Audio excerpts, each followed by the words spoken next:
El jueves 19 de febrero a las 13 horas, siga la transmisión en vivo del segundo informe de labores de la Sala Regional Toluca que dará el magistrado presidente Juan Carlos Silva Adaya ante el magistrado José Alejandro Luna Ramos, presidente del Tribunal Electoral y de la Comisión de Administración, de acuerdo a lo dispuesto por el artículo 37, fracción primera del reglamento interno del máximo órgano jurisdiccional en materia electoral.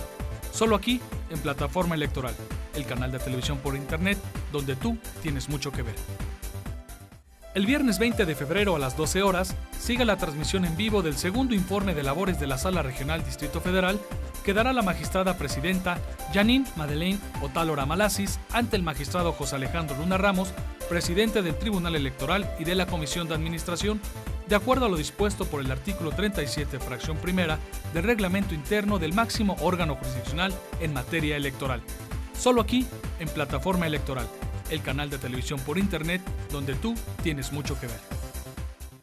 La democracia es cuestión de todos los días y de todos los ciudadanos, de grandes y pequeñas decisiones. En el Tribunal Electoral trabajamos para que tu voz sea respetada. Resolvemos a favor de la igualdad política entre mujeres y hombres. Defendemos las decisiones que toman con autonomía los pueblos y comunidades indígenas. Nuestras sentencias garantizan el respeto a tus derechos político-electorales, consolidan nuestra democracia. Tribunal Electoral del Poder Judicial de la Federación. Tú tomas la decisión. Nosotros la protegemos. Este año, elegiremos diputados federales y autoridades en 17 entidades federativas. Las y los mexicanos podemos tener la certeza de que contamos con instituciones fuertes. Muestra de ello es el reconocimiento que recibió el Tribunal Electoral como la mejor institución electoral del año, entre órganos de todo el mundo. Lo que ratifica nuestro trabajo de cara al proceso electoral 2015. Tribunal Electoral del Poder Judicial de la Federación. Tú tomas la decisión, nosotros la protegemos. En el Tribunal Electoral protegemos los derechos político-electorales de las y los mexicanos.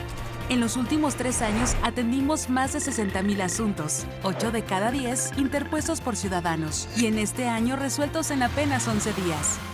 Trabajamos por la igualdad entre mujeres y hombres y por la autonomía de los pueblos y comunidades indígenas. Somos referencia para tribunales locales y extranjeros. Tribunal Electoral del Poder Judicial de la Federación. Tú tomas la decisión, nosotros la protegemos. El jueves 19 de febrero a las 13 horas, siga la transmisión en vivo del segundo informe de labores de la Sala Regional Toluca que dará el magistrado presidente Juan Carlos Silva Adaya ante el magistrado José Alejandro Luna Ramos, presidente del Tribunal Electoral y de la Comisión de Administración, de acuerdo a lo dispuesto por el artículo 37, fracción primera del reglamento interno del máximo órgano jurisdiccional en materia electoral. Solo aquí, en Plataforma Electoral, el canal de televisión por internet, donde tú tienes mucho que ver. El viernes 20 de febrero a las 12 horas, siga la transmisión en vivo del segundo informe de labores de la Sala Regional Distrito Federal que dará la magistrada presidenta Janine Madeleine Otálora Malasis ante el magistrado José Alejandro Luna Ramos, presidente del Tribunal Electoral y de la Comisión de Administración, de acuerdo a lo dispuesto por el artículo 37, fracción primera del reglamento interno del máximo órgano jurisdiccional en materia electoral. Solo aquí, en Plataforma Electoral, el canal de televisión por internet, donde tú tienes mucho que ver.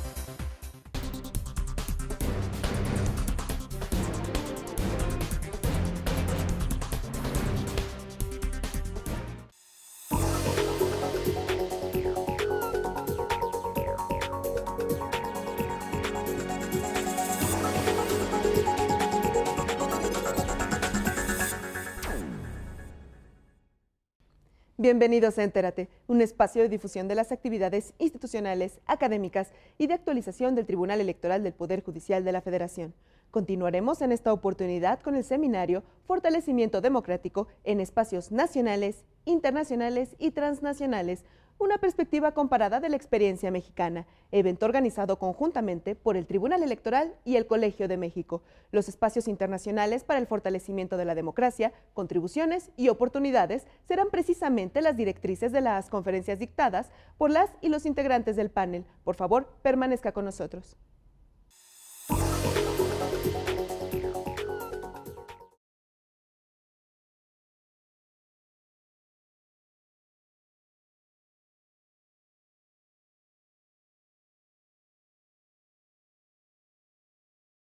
México no solamente crea tribunales, sino crea las vías jurisdiccionales, crea otros medios judiciales fuera del juicio de amparo, que son los medios de impugnación electoral que actualmente existen.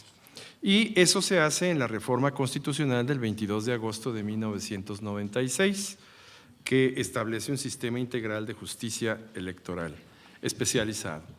Por esto, la justicia electoral tiene un trasfondo, tiene un origen y tiene una vocación internacional, porque nacimos de una recomendación de la Comisión Interamericana de Derechos Humanos y porque muchos de nuestros fundamentos jurisprudenciales fueron eliminados gracias a la intervención de la acción internacional, entre ellos, muy importante, que los derechos políticos son derechos humanos. Actualmente hay un diálogo judicial entre los tribunales constitucionales. Los tribunales constitucionales tienen los mismos problemas de derechos fundamentales y cada país resuelve esos problemas de acuerdo no solamente a la interpretación de sus constituciones, sino también a su entendimiento e implementación de los tratados internacionales que firman. Aunado a eso, hay que hacer notar, como ya lo enfatizó Manuel Carrillo, la globalización del ámbito electoral. Las elecciones han dejado de ser un asunto interno de los estados modernos para convertirse en un objeto de preocupación internacional. Y a diferencia de otros aspectos judiciales o de la justicia nacional, no se observa más que en el ámbito electoral organismos internacionales preocupados por las elecciones. En un principio, la observación electoral. Actualmente, en 1994, recuerdo cómo el Instituto Federal Electoral implementó el programa de, utilizando un eufemismo para los extranjeros, de observadores internacionales, ¿verdad? Eran visitantes extranjeros. Pero ahora la observación electoral internacional pues es un hecho y esta observación no solamente se hace sobre la organización de las elecciones, sino que el tribunal ha promovido con el apoyo del PNUD la observación electoral en el ámbito de los tribunales, en el ámbito de la justicia electoral. Estamos pasando de la observación electoral en la organización de las elecciones a la observación electoral más especializada porque precisamente requiere de un conocimiento jurídico y una aplicación y una valoración de los criterios jurisdiccionales para la solución de los conflictos electorales. Finalmente, creo que la globalización de los derechos humanos es muy importante en el papel del tribunal en nuestro contexto. Los derechos humanos en el ámbito constitucional mexicano fueron inicialmente una materia exclusiva de las entidades federativas, fíjense ustedes.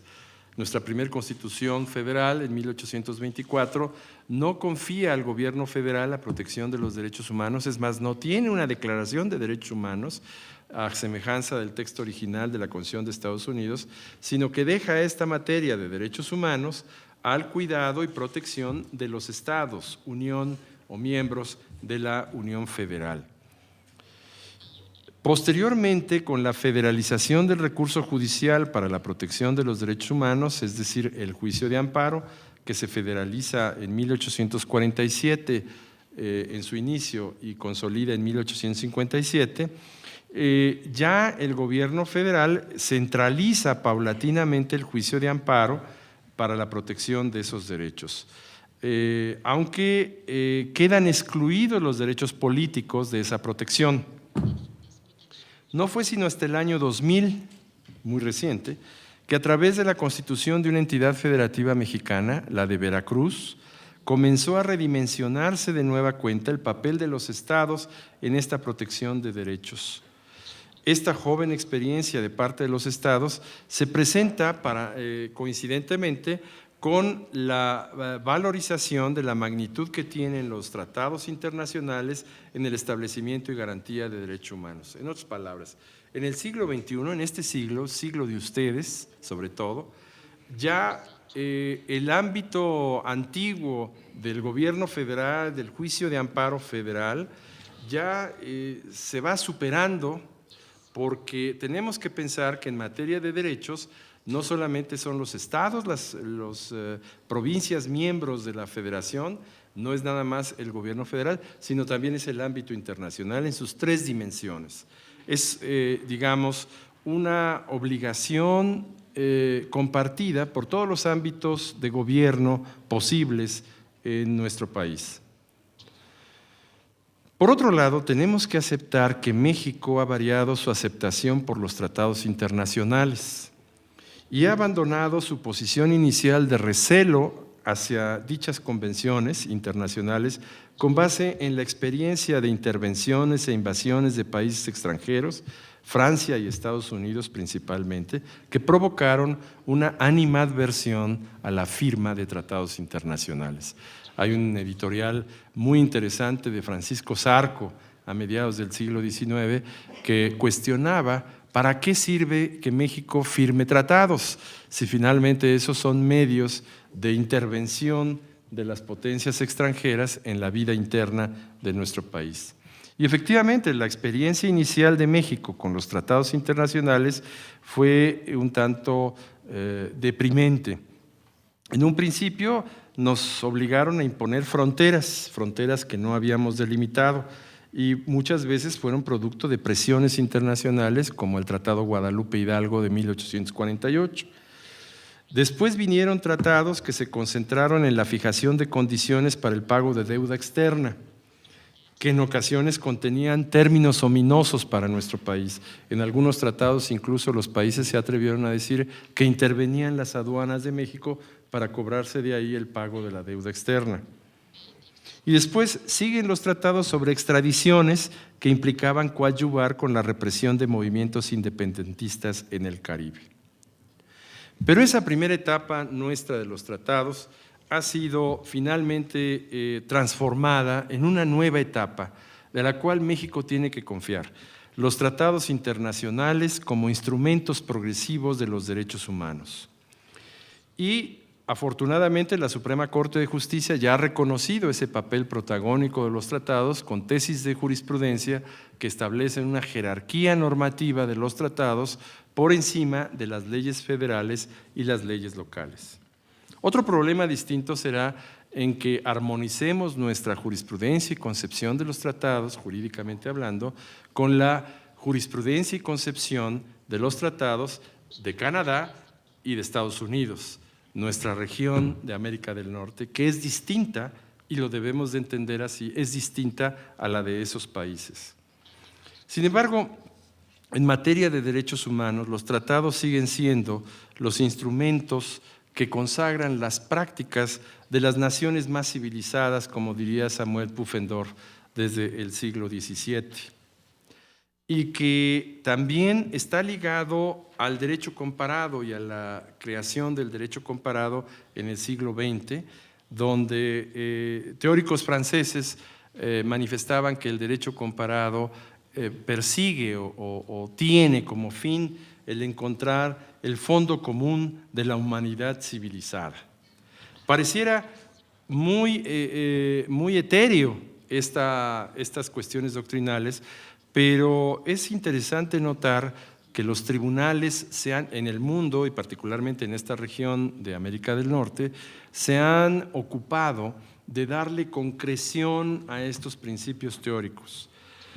Empezando por el caso Foster contra Nielsen de 1829 de los Estados Unidos, donde Marshall estableció que la referencia a que ninguna ley federal de los Estados Unidos debe de interpretarse en contra de los principios de las naciones civilizadas. Como sabemos, Estados Unidos no es un país que guste firmar tratados, porque prefiere aplicar su propio sistema jurídico, pero pues no nos distancia mucho de México, es una opinión personal, porque a nosotros, aunque nos gusta firmar tratados, desafortunadamente no los cumplimos al pie de la letra. Pero Por eso esa jurisprudencia hace mención a principios generales del derecho internacional, al jus cogens. Y lo mismo pasa en el caso de Paquete Habana de 1900. Entonces, la globalización judicial nos ha permitido incorporar conceptos y principios, interpretaciones de derechos humanos que prácticamente en nuestro país ya marcan un cauce de que los derechos humanos van a ser promovidos y protegidos más que por legislación, por la acción de los tribunales. Simplemente para concluir, quisiera referirme a que viendo o haciendo un análisis de las garantías llamadas así antes garantías individuales o derechos humanos de la Constitución mexicana, ¿cuántas han sido legisladas? El título primero, ¿cuántos derechos han sido reglamentados en una ley? Y la verdad es que tenemos dificultad para encontrar las leyes reglamentarias de esas leyes. Sin embargo, el papel de la jurisprudencia de los tribunales mexicanos, como en todos los demás países, interpretando esos derechos, fijando límites, con aciertos o desaciertos, pero ha sido labor de los tribunales hacer esta interpretación, y en esa interpretación descansamos a partir del 2011 en un bloque de constitucionalidad y convencionalidad que nos obliga no solamente a los tribunales federales, sino a los tribunales estatales a aplicar los tratados internacionales de la mejor manera para los derechos del hombre. Es por ello entonces que el Tribunal Electoral seguirá involucrándose en estos foros de análisis para poder preparar a los jueces mexicanos en la mejor instrumentación del ámbito internacional. Y por cierto, traje yo algunos informes de la Comisión de Venecia del Consejo de Europa, de la cual Andreas Gross es un distinguido miembro de la comisión. Es un informe de lo que hemos hecho los representantes de México ante este organismo internacional en materia electoral y constitucional, que podrían tener ustedes interés en conocer qué es lo que hace México ya en el ámbito internacional para tener el otro lado de la pintura, no solamente el extranjero en México, sino México en el ámbito internacional. Muchas gracias a ustedes.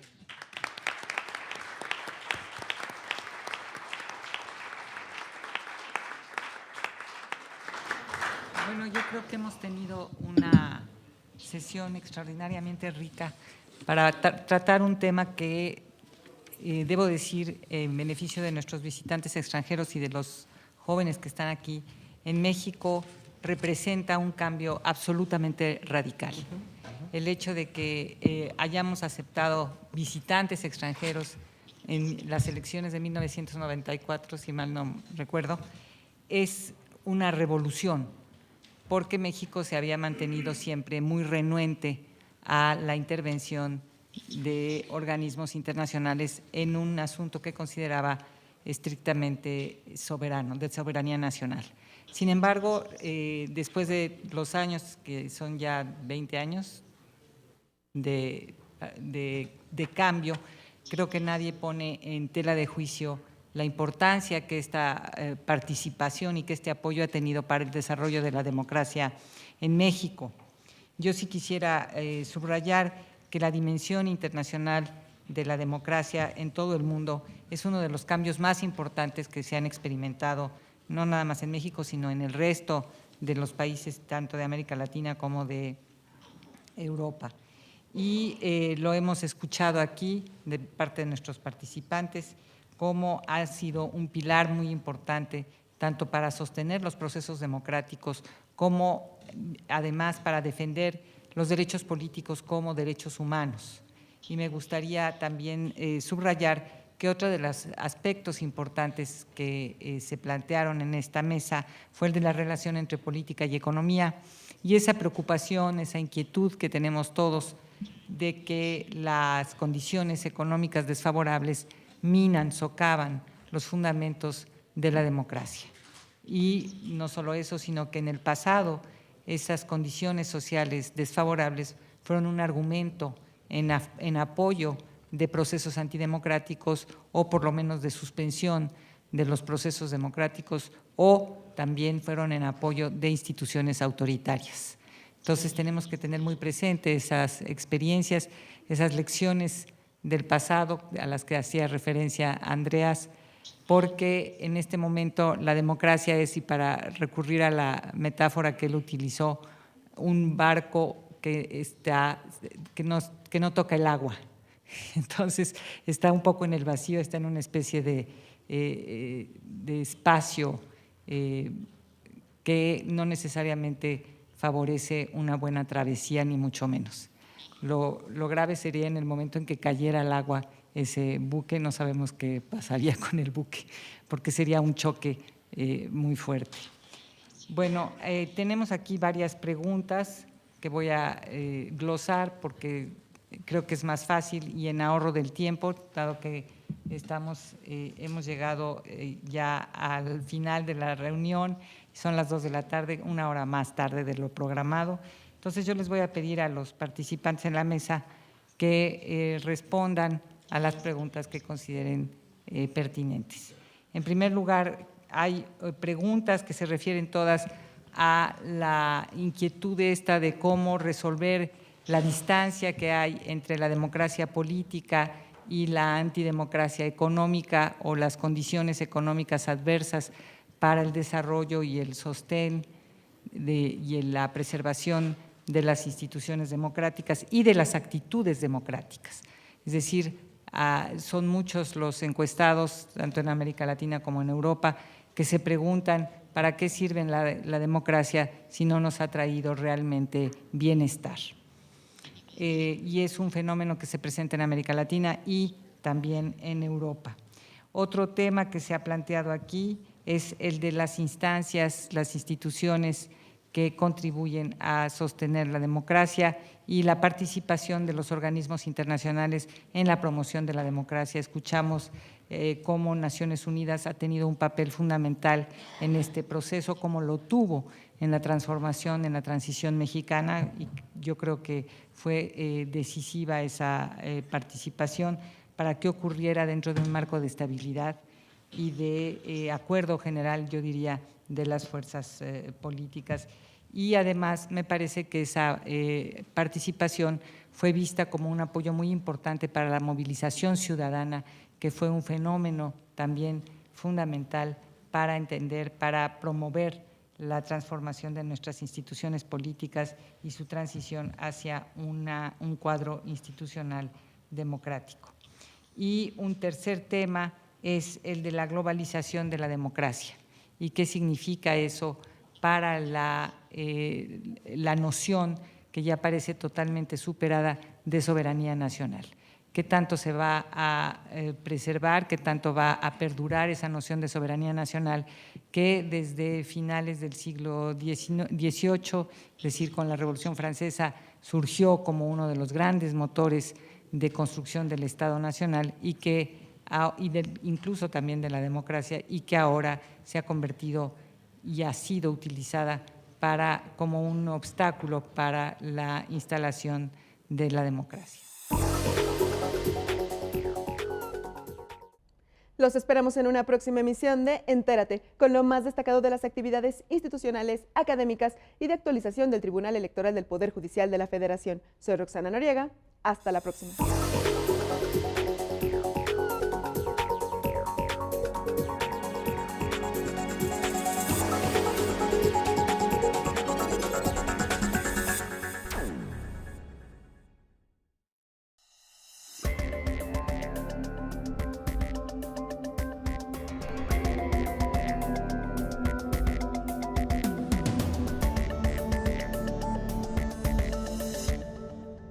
El jueves 19 de febrero a las 13 horas, siga la transmisión en vivo del segundo informe de labores de la Sala Regional Toluca que dará el magistrado presidente Juan Carlos Silva Adaya ante el magistrado José Alejandro Luna Ramos, presidente del Tribunal Electoral y de la Comisión de Administración, de acuerdo a lo dispuesto por el artículo 37, fracción primera del Reglamento Interno del máximo órgano jurisdiccional en materia electoral.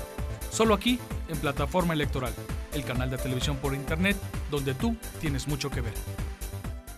El viernes 20 de febrero a las 12 horas, siga la transmisión en vivo del segundo informe de labores de la Sala Regional Distrito Federal que dará la magistrada presidenta Janine Madeleine Otálora Malasis ante el magistrado José Alejandro Luna Ramos, presidente del Tribunal Electoral y de la Comisión de Administración, de acuerdo a lo dispuesto por el artículo 37, fracción primera, del reglamento interno del máximo órgano jurisdiccional en materia electoral. Solo aquí, en Plataforma Electoral, el canal de televisión por Internet, donde tú tienes mucho que ver. La democracia es cuestión de todos los días y de todos los ciudadanos, de grandes y pequeñas decisiones. En el Tribunal Electoral trabajamos para que tu voz sea respetada. Resolvemos a favor de la igualdad política entre mujeres y hombres. Defendemos las decisiones que toman con autonomía los pueblos y comunidades indígenas. Nuestras sentencias garantizan el respeto a tus derechos político-electorales, consolidan nuestra democracia. Tribunal Electoral del Poder Judicial de la Federación. Tú tomas la decisión. Nosotros la protegemos. Este año elegiremos diputados federales y autoridades en 17 entidades federativas. Las y los mexicanos podemos tener la certeza de que contamos con instituciones fuertes. Muestra de ello es el reconocimiento que recibió el Tribunal Electoral como la mejor institución electoral del año, entre órganos de todo el mundo. Lo que ratifica nuestro trabajo de cara al proceso electoral 2015. Tribunal Electoral del Poder Judicial de la Federación. Tú tomas la decisión, nosotros la protegemos. En el Tribunal Electoral protegemos los derechos político-electorales de las y los mexicanos. En los últimos 3 años atendimos más de 60,000 asuntos, 8 de cada 10 interpuestos por ciudadanos, y en este año resueltos en apenas 11 días. Trabajamos por la igualdad entre mujeres y hombres y por la autonomía de los pueblos y comunidades indígenas. Somos referencia para tribunales locales y extranjeros. Tribunal Electoral del Poder Judicial de la Federación. Tú tomas la decisión, nosotros la protegemos. El jueves 19 de febrero a las 13 horas, siga la transmisión en vivo del segundo informe de labores de la Sala Regional Toluca que dará el magistrado presidente Juan Carlos Silva Adaya ante el magistrado José Alejandro Luna Ramos, presidente del Tribunal Electoral y de la Comisión de Administración, de acuerdo a lo dispuesto por el artículo 37, fracción primera, del reglamento interno del máximo órgano jurisdiccional en materia electoral. Solo aquí, en Plataforma Electoral, el canal de televisión por Internet, donde tú tienes mucho que ver. El viernes 20 de febrero a las 12 horas, siga la transmisión en vivo del segundo informe de labores de la Sala Regional Distrito Federal que dará la magistrada presidenta Janine Madeleine Otálora Malasis ante el magistrado José Alejandro Luna Ramos, presidente del Tribunal Electoral y de la Comisión de Administración, de acuerdo a lo dispuesto por el artículo 37, fracción primera, del reglamento interno del máximo órgano jurisdiccional en materia electoral. Solo aquí, en Plataforma Electoral, el canal de televisión por Internet, donde tú tienes mucho que ver.